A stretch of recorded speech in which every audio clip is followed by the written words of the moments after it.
하나님 말씀 보겠습니다. 오늘 주신 하나님 말씀은 신약 요한복음 8장 31절부터 36절까지 말씀입니다. 신약 159페이지에 있습니다. 요한복음 8장 31절로 36절까지 말씀입니다. 31절부터 36절까지 말씀 우리 한 목소리로 합독하시겠습니다. 그러므로 예수께서 자기를 믿은 유대인들에게 이르시되 너희가 내 말에 거하면 참으로 내 제자가 되고 진리를 알지니 진리가 너희를 자유롭게 하리라. 그들이 대답하되 우리가 아브라함의 자손이라 남의 종이 된 적이 없거늘 어찌하여 우리가 자유롭게 되리라 하느냐. 예수께서 대답하시되 진실로 진실로 너희에게 이르노니 죄를 범하는 자마다 죄의 종이라. 종은 영원히 집에 거하지 못하되 아들은 영원히 거하나니 그러므로 아들이 너희를 자유롭게 하면 너희가 참으로 자유로우리라. 아멘. 하나님의 말씀입니다. 자, 여러분 반갑습니다. 한 주간도 주님 은혜 가운데 평안하셨습니까? 오늘이 여름이 지나고 이제 선선한 가을을 맞이하게 된다는 절기 처서입니다.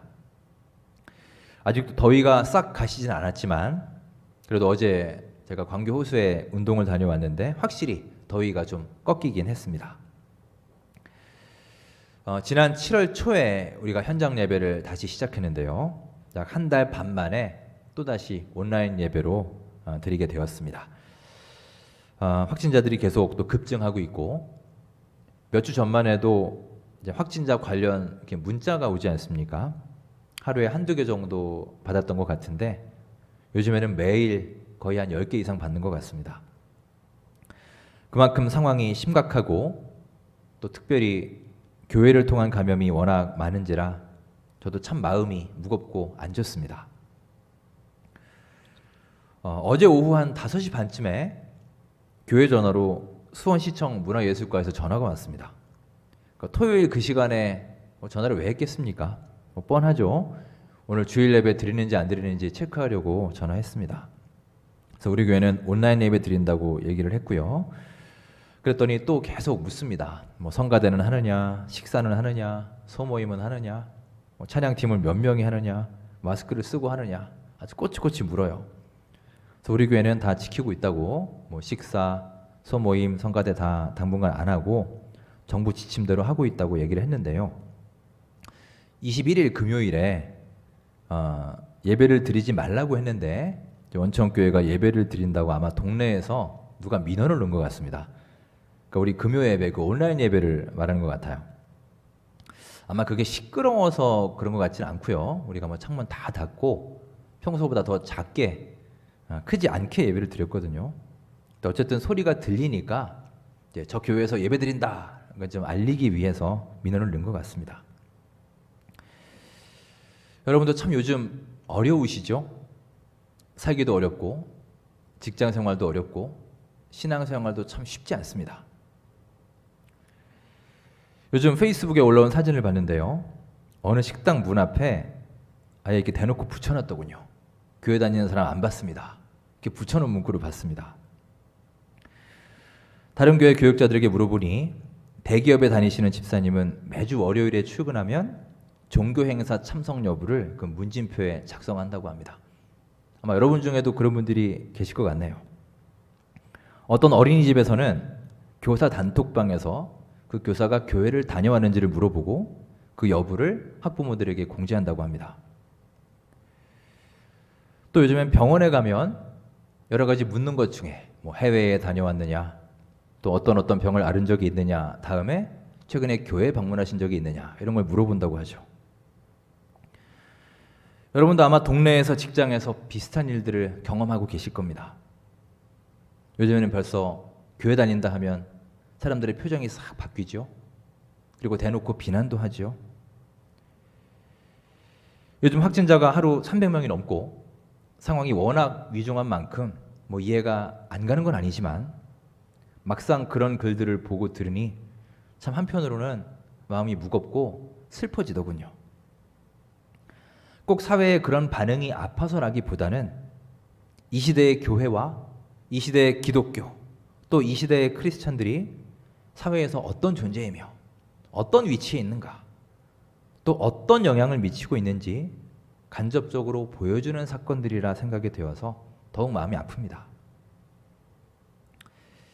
여러분, 이럴 때일수록 우리 한 명 한 명이 더욱더 각별히 주의하시고 우리의 삶을 다시 돌아보는 자성의 시간이 되시고 또 회복을 위해서 뜨겁게 기도하는 삶이 될 수 있기를 간절히 바랍니다.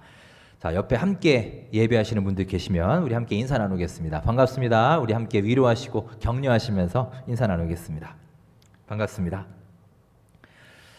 자, 오늘은 참된 자유, 우리 그리스도인들의 참된 자유에 대해서 요한복음 말씀을 함께 묵상하겠습니다. 많은 사람들은 자유를 좋아합니다. 누군가에게 구속되거나 누군가에게 지시를 받거나 나의 말과 행동이 어떤 제약과 틀에 갇혀 있는 것을 그다지 원하지 않습니다. 그리고 그런 규제나 틀이 없는 것을 대부분 우리는 선호합니다. 그렇다면 여러분, 자유란 무엇일까요? 자유라는 말의 사전적인 정의는 이렇습니다. 제가 그대로 사전에 나온 정의를 읽어드리겠습니다.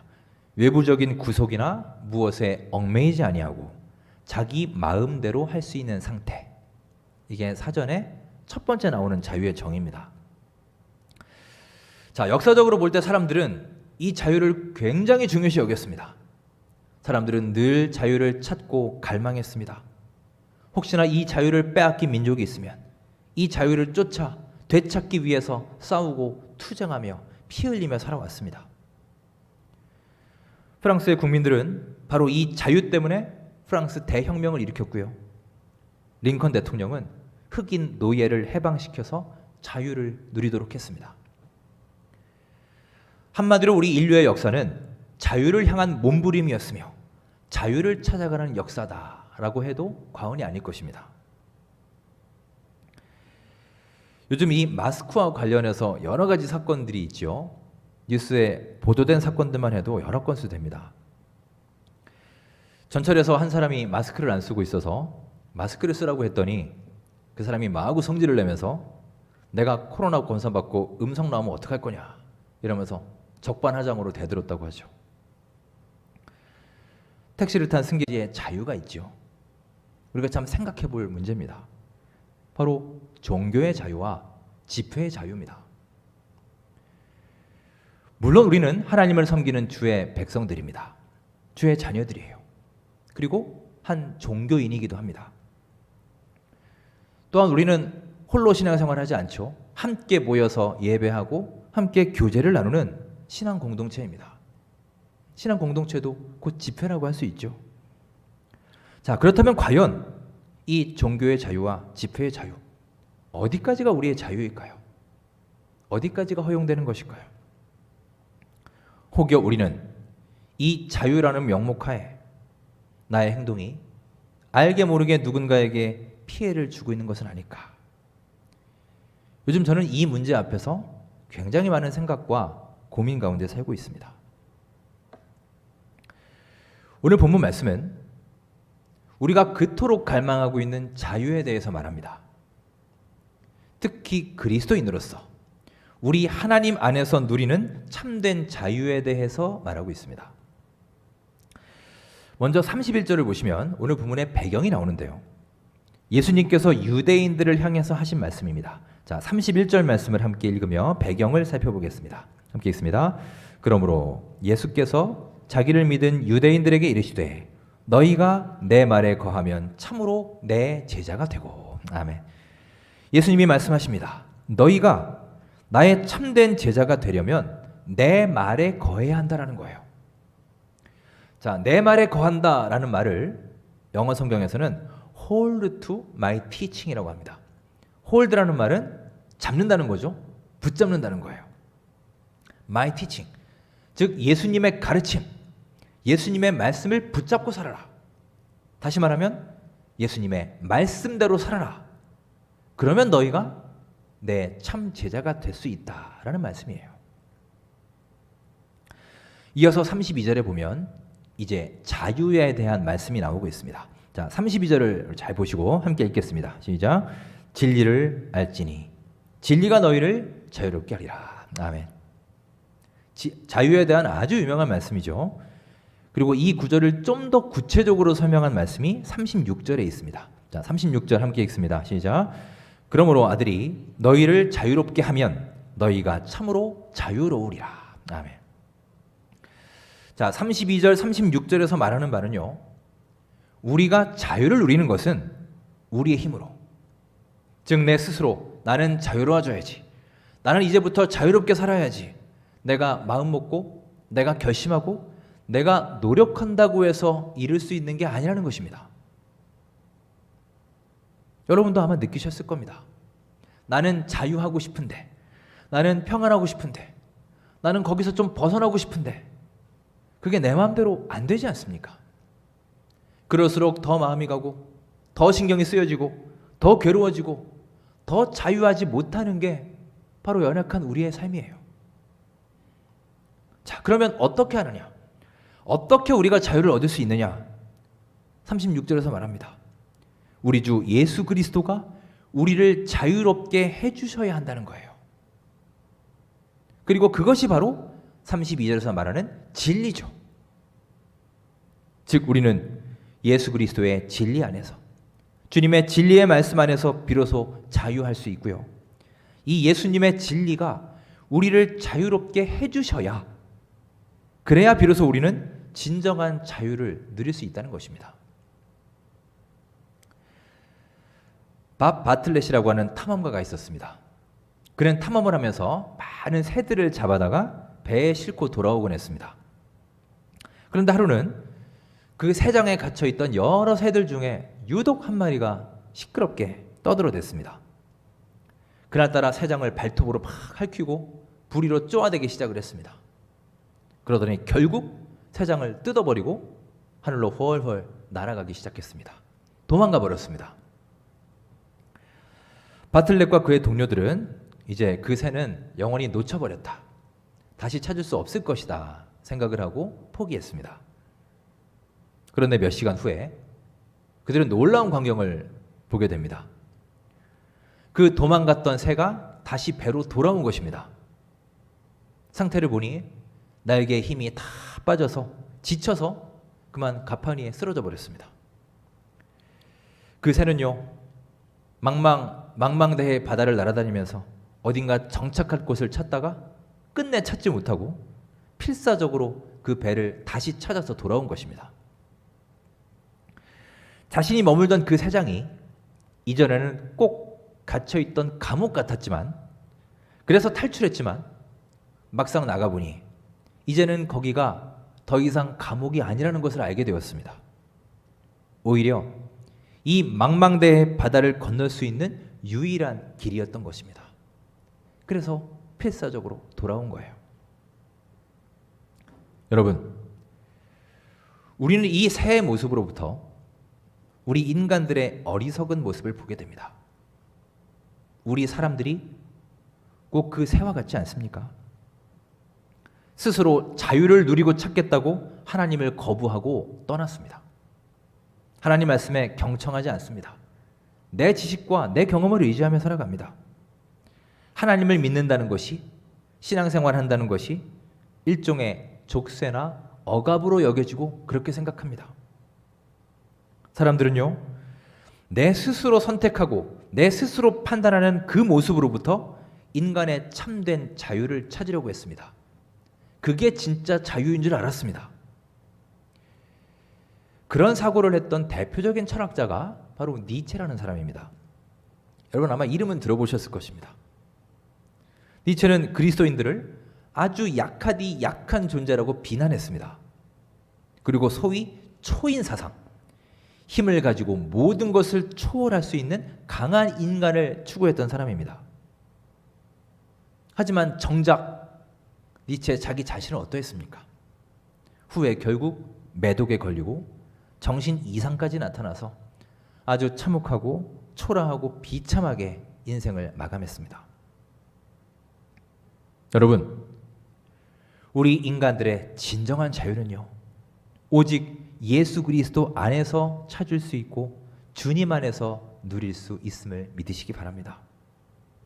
즉 우리가 예수 그리스도의 참된 종이 될 때, 예수님께 속하여 살아갈 때, 예수님께 붙들려 순종하며 그 말씀 순종하며 실천하며 살아갈 때 비로소 우리는 참된 자유함을 얻을 수 있는 것입니다. 마태복음 4장에 보시면 베드로와 안드레 형제는 고기를 잡고 있었고요. 야고보와 요한 형제는 그물을 깁고 있었습니다. 그런데 그들은 예수님을 만나고 예수님을 따라가면서 드디어 그들의 삶이 변화하기 시작했습니다. 담대하게 그들의 생업을 버리고 그물과 배를 버리고 예수님을 따라간 것입니다. 그리고 그들은 예수님의 제자가 되었고 진리가 주는 자유를 주님 안에서 누리게 되었습니다. 누가복음 19장에 나오는 삭개오는 사람들과의 관계에 있어서 많은 문제가 있던 사람입니다. 그런데 사실 삭개오는 알고 보면 굉장히 외로운 사람이었습니다. 수많은 사람들이 그를 손가락질하고 비난했습니다. 그는 외톨이였고 소외된 사람이었습니다. 그는 우리가 흔히 생각하는 자유의 개념, 아무에게도 구속되지 않은 것에 대해서 자유를 누린 게 아니라 오히려 그것에 상처를 받고 삶의 기쁨을 누리지 못한 채 살고 있었습니다. 바로 이런 상황에서 그는 예수님을 만나고자 했고요. 그 열망으로 뽕나무 위에 올라가서 예수님을 보고자 했던 것입니다. 그리고 그는 어떻게 됩니까? 오늘 구원이 이 집에 이르렀으니 이 사람도 아브라함의 자손이로다. 예수님의 커다란 축복을 받게 됩니다. 결국 삭개오는 자신에게 있던 관계의 장벽, 그 거대한 문제를 예수님 안에서 해결한 지혜로운 사람이었습니다. 그가 왜 지혜로운 사람인가요? 그는 진정한 자유가 무엇인지 알았습니다. 즉 외부로부터 구속되고 속박되지 않는 것이 자유가 아니라 예수님 안에 거하고 그 안에서 기쁨과 가르침을 받는 것이 그리스도인의 진정한 자유다라는 것을 깨닫고 실천한 사람입니다. 그래서 예수님을 바라보고 예수님께 달려간 거예요. 갈라디아서 5장 1절에서는 자유와 관련해서 이렇게 말하고 있습니다. 그리스도께서 우리로 자유케 하려고 자유를 주셨으니. 세번역 성경으로 보시면 그리스도께서 우리를 해방시켜 주셔서 자유를 누리게 하셨습니다 라고 번역합니다. 즉 예수님이 주신 그 자유를 통해서 우리가 실제로 자유하게 되었다는 뜻이에요. 즉 우리의 자유함이라고 하는 것은 바로 예수님으로부터 나올 수 있다는 것입니다. 제가 참 좋아하는 찬양 중에 자유의 노래라는 제목의 찬양이 있습니다. 그 찬양의 가사에 이런 구절이 있어요. 온 만물아 너는 아느냐 주께 구속된 이 자유를.